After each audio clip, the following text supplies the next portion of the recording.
నేను ఈ ఊరికి సర్పంచ్ కూతుర్ని.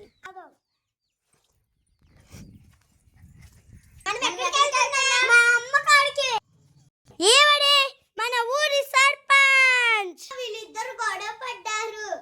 ఏంటి మీ గొడవలు? మన ఇద్దరం బెస్ట్ ఫ్రెండ్స్ కదా, యాక్టింగ్ చేద్దాం అలా. అప్పుడు సర్పంచ్ గారు వదిలేస్తారు, మనం హ్యాపీగా ఇంటికి వెళ్ళొచ్చు. సర్పంచ్ గారు, మేమిద్దరం బెస్ట్ ఫ్రెండ్స్ అండి. మేమే కొట్టుకోలేదు. ఎవరు చెప్పారు నీకు?